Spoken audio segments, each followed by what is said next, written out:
Qué hermoso hoy es volar en globo. Es una maravilla del avance de la técnica y el ingenio. Sin embargo, para la gente de hace siglos, aquello representaba una herejía, un golpe a sus esquemas mentales.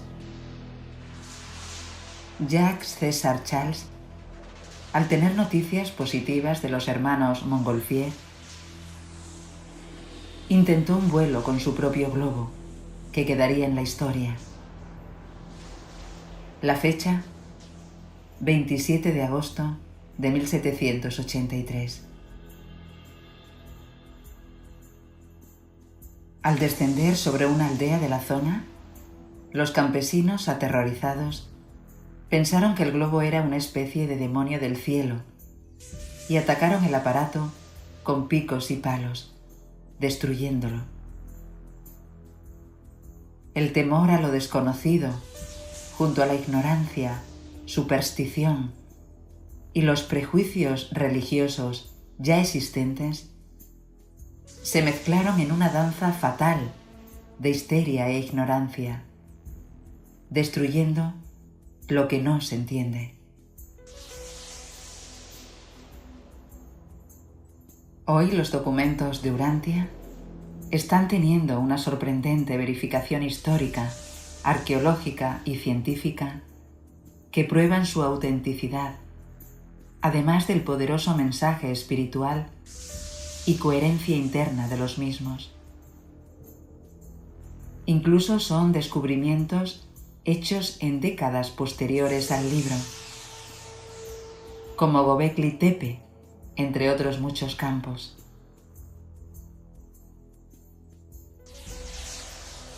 Debido a esta evidencia acumulativa a favor del libro, algunos han intentado atacar a los documentos desde otro frente, tachándolos de demoníacos, diabólicos y con un mensaje que viene del lado oscuro. Un verdadero libro hereje. Pero, ¿hay base para razonar así?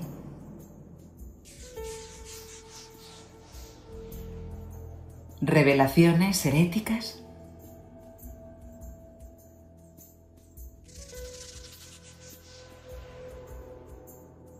Sorprendentemente, esto no es la primera vez que ocurre. Hoy, con el beneficio de los siglos, con una tradición social e histórica establecida, es fácil llamarse cristiano y alegar seguir a Jesús. Pero surge la pregunta: si hubiésemos vivido en la Palestina de los días de Jesús, cuando este maestro sin antecedentes religiosos irrumpe, un joven carpintero sin haber sido instruido en las escuelas rabínicas y sin ser sacerdote, predicando algo diferente a lo que se decía por siglos y siglos de religión tradicional escrita y oral del pueblo, ¿lo habríamos aceptado realmente como el Hijo de Dios?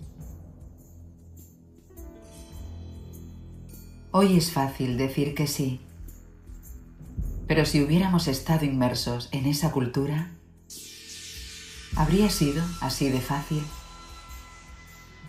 Realmente tendríamos que hacer un análisis honesto y reflexivo para responder.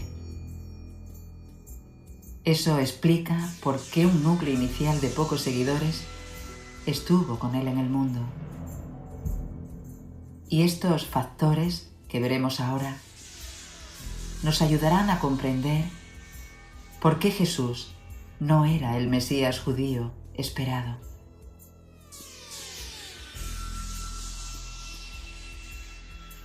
En el imaginario mental colectivo, el Mesías judío esperado sería un personaje designado por Dios, pero este siervo habría de ser un humano sin ninguna existencia prehumana. No era alguien que hubiera vivido antes en los cielos. Esa idea, la de un hombre con una vida anterior en los cielos, a los judíos les parecía chocante, casi blasfema, herética, y así lo demostraron con Jesús. Para ellos, El Mesías tenía que ser alguien muy similar al rey David de antaño. También sería un personaje bélico, un comandante de las batallas que expulsaría a todos los romanos de Palestina. Jesús, en cambio, traía un mensaje opuesto a estas creencias y esperanzas.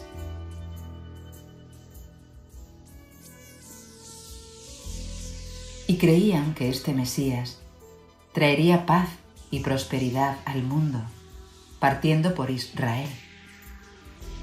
Manaría leche y miel por todos lados, y las condiciones materiales del mundo mejorarían de inmediato. Esta visión de un Mesías material también distó mucho del mensaje y actitud de Jesús. Para ellos no había un Mesías con existencia prehumana ni nada de eso. Ahora repasemos esta escena. Jesús está hablando que tiene el poder para entregar su vida, morir, y Él también tiene el poder de tomarla de nuevo y resucitar. Algo increíble y hasta impactante, incluso atemorizante para la mente de ellos. Y los guías religiosos le atacan con decirle que está endemoniado. También le atacan por blasfemia al declarar que comparte la naturaleza divina. Ya antes los judíos le habían dicho que tenía demonio, que estaba endemoniado. Aquí el maestro declara que antes de haber nacido Abraham, él ya existía. Esto quiere decir que tuvo una existencia prehumana celestial. Esto era blasfemo. Y cuando un hombre declaraba que tenía una conciencia y memoria de miles de años, solo podía explicarse con una posesión demoníaca, en la lógica religiosa de ellos. Y aquí, furiosos, atacaron nuevamente a Jesús.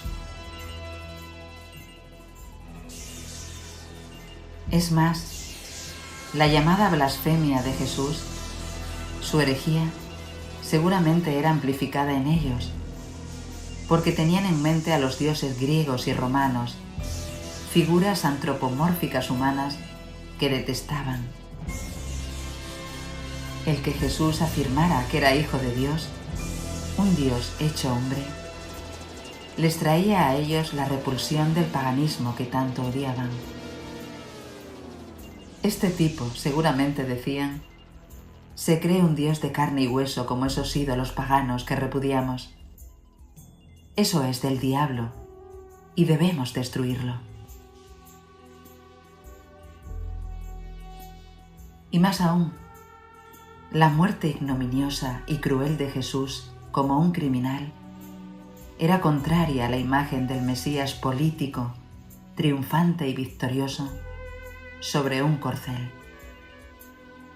Sí, para la mayoría Jesús era un impostor, un fraude, hasta un brujo o curandero enviado de la oscuridad.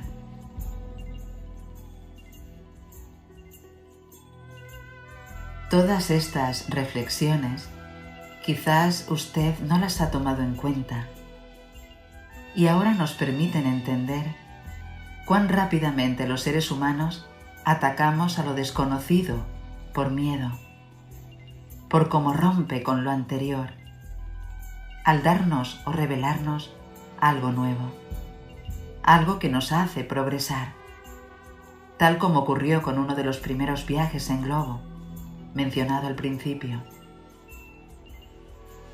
Y la revelación, en la persona de Jesús, tampoco es la única en ser vapuleada por los seres humanos.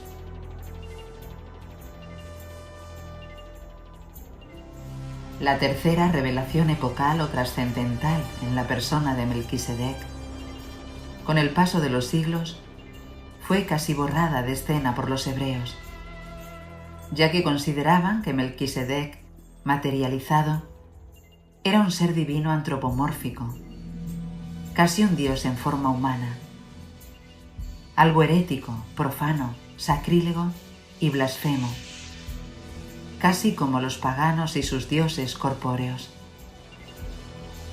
Así, muchas referencias de los diálogos de Abraham con Melquisedec fueron cambiados a diálogos del ángel del Señor con Abraham, o a Dios mismo hablando. Estas enmiendas en el Génesis ya han sido detectadas al comparar los cambios que hicieron los escribas Soferim. Aunque Adán y Eva cometieron una falta y fallaron en su misión, han sido exageradamente castigados por los teólogos religiosos, al considerarlos casi malvados, sin posibilidad de resurrección y un sinónimo de tentación, cargando injustamente a Eva con la culpa de todos los males. El beneficio limitado que Adán y Eva aportaron a las razas humanas ha sido grandemente omitido. La primera revelación en los 100 maestros de Dalamatia tampoco fue totalmente comprendida. Y aunque es cierto que la mayoría de ellos se reveló, pero con los siglos se tendió a hablar de todos ellos como dioses nefastos, e incluso hasta el día de hoy se les considera popularmente así. Salvo pequeñas excepciones, las acciones heroicas de los leales Van y Amadón fueron olvidadas. Así es que las revelaciones epocales de alguna forma han sido saboteadas por sus propios actores, como los 100, Adán y Eva, y atacadas por otros terceros inmediatamente o siglos más tarde, anulando en algunos casos parcialmente su influencia. Volviendo al caso de Jesús, o cuarta revelación, en donde él fue atacado incluso como un agente del mal, sus discípulos, que hablaban de su maestro, también sufrieron cruel persecución por los judíos. Era blasfemar el profesar fe y seguir a alguien que había sido vinculado a los demonios, o pensar que era un dios antropomorfo, un hijo de Yahvé. En Roma y en otras partes más lejanas, el realizar una predicación demasiado agresiva sobre el reino hizo que los cristianos fueran prematuramente perseguidos. Muchos romanos no entendían el concepto de reino que traía Jesús.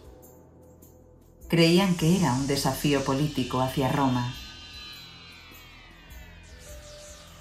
Hoy el libro de Urantia no está exento de ser atacado como libro diabólico e incluso de ser quemado por los nuevos inquisidores en alguna purga.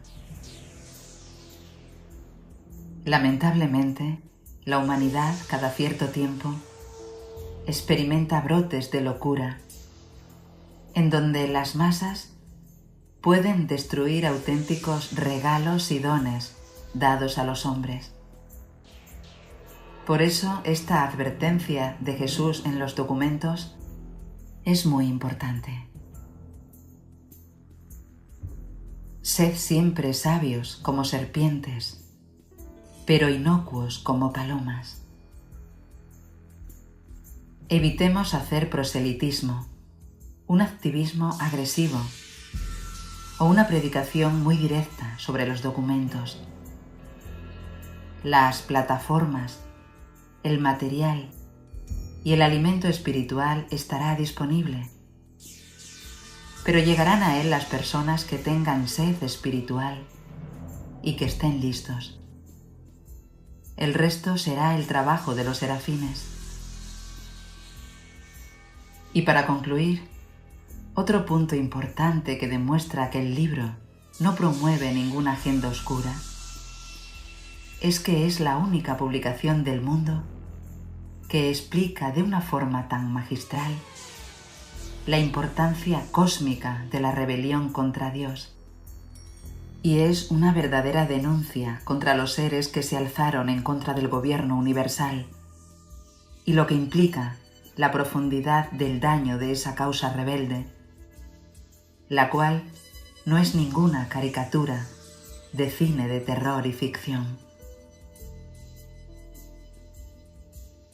Debido a lo anterior, si los documentos fueran obra del maligno, significaría una pésima estrategia de autosaboteo, y nos recuerda estas palabras. Y si Satanás expulsa a Satanás, está dividido contra sí mismo. ¿Cómo puede entonces mantenerse en pie su reino?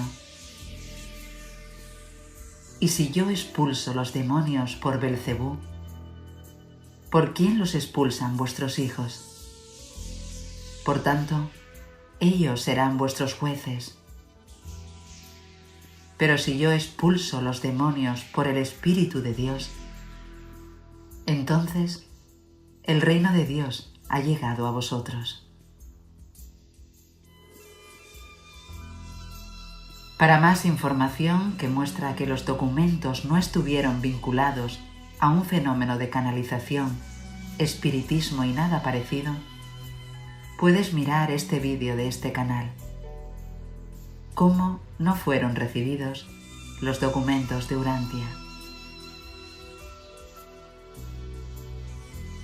La hermosa revelación de Urantia desplegará todo su potencial después del término de esta lucha ideológica actual, que es una lucha sin sentido. Mientras tanto, solo debemos sembrar con prudencia y paciencia, e interiormente transformarnos primero, para luego ayudar a potenciar el inicio de los futuros cambios globales. Porque nuestro trabajo no es para esta generación. Es una siembra que cosecharán plenamente las generaciones futuras.